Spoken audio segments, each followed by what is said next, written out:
Hey guys, Andrew here. And I know I often say marketedge.pro, but this channel is actually Business Wealth Story. And I'm eventually going to create a website for my coaching services. And if you want to engage with me at that level, we can do that. And that might be where people would like to start, is connecting with me at that level. And I've done quite a bit of that in the past, and we'll continue to do that. So I'm over on the west side of Kelowna, and we just had some fires, and this is kind of what it looks like in certain pockets of this region. And I'm going to be driving a little bit, so I know a lot of people don't like that, but for the sake of brevity, rather than me walking, I'm just going to show some pictures here. What's interesting is some houses got hit and other houses didn't get hit. And there's big swaths where it took out massive areas of trees but missed the houses, which I believe was the hand of God. Unfortunately, we did not have a Hawaii type situation. And I was wondering about the goat population here. So I guess they didn't get destroyed. We just saw the goats. So thank God. They've been trying to... I've had some of those goats in some of my previous videos.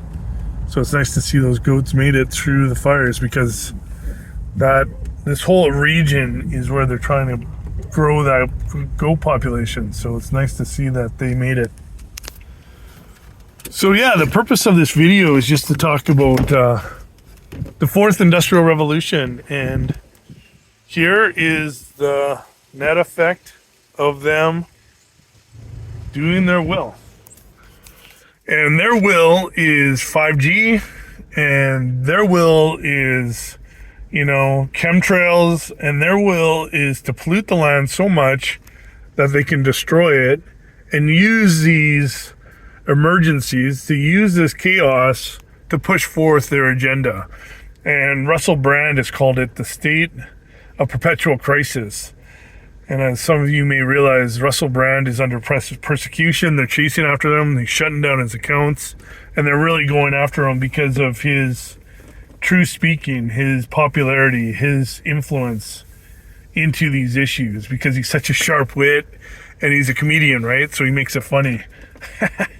And so they hate him because they don't want that message to get out there. And the understanding of a state of perpetual crisis is that if they do this enough, they will have enough people into their system, sucked into their system, so that they can turn them into robots, so to speak.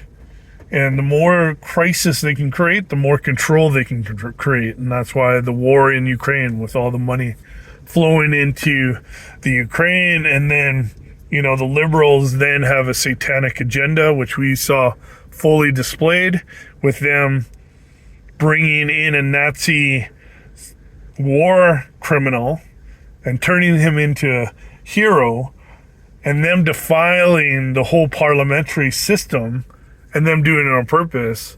And most people won't even be aware of that. Would Pierre Poilievre be aware of that? Would Andrew Scheer be aware of that? No, of course not. And so as Christians, kingdom believers who understand the nuance of these situations, we need to stand and pray for our governments, because this evil is at a level that we're now seeing equal that of Hitler. And that's the direction they want to push this in, where not only is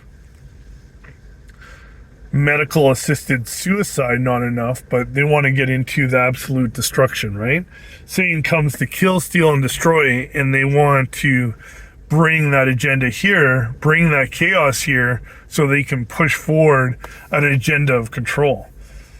And so a lot of Christians get caught up in seeing that Pierre Poilievre or some of our conservative leaders and friends aren't aware of the present day danger, and so they jump on the Mad Max bandwagon without realizing that, God is the one who anoints leadership. God is the one that pushes it forward. And if he's not behind it, if he's not leading it, doesn't matter how good a person sounds, no, doesn't matter what kind of knowledge they have, it's not going to thrive. And Mad Max is not going to thrive. And so people that are pushing for a Mad Max and a PPC agenda and undermining the conservatives is just, they're off base. And so you can bless them, love on them and just say, good luck with that and allow them to go down that path. But you got to stay on the path that God is calling you to, and a part of that path. And I'm not saying God is totally behind the conservatives. Obviously, there's things that they're doing that's not right. It's not appropriate. But when Donald Trump came into power, God used him as a wrecking ball. And he came and destroyed a lot of what the Democrats were building. He destroyed a lot of that infrastructure and why they were so crazy to get him out. Was he the perfect candidate? Was he someone that was great? No, I opposed him. I thought he was a joke. However, what I understood through that process is that God anointed him for a purpose. And God has anointed Pierre Poilievre for a purpose, for a time like this. And that he is the chosen one. He's the top one. Not Mad Max, but Pierre Poilievre. And he's the chosen one because he can see, though dimly, what's really going on here. And he's starting to really find his chops, find his range. He's starting to grow into that mantle of leadership.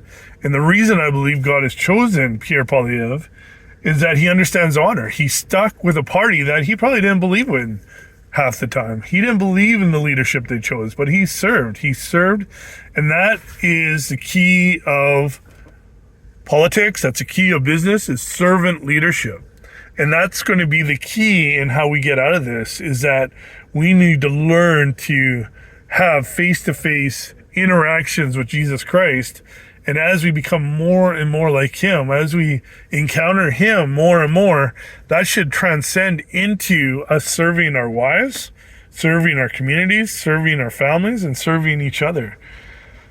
And so eventually we're going to be able to rise up and stand against such horrible disasters like the one we're seeing all around us.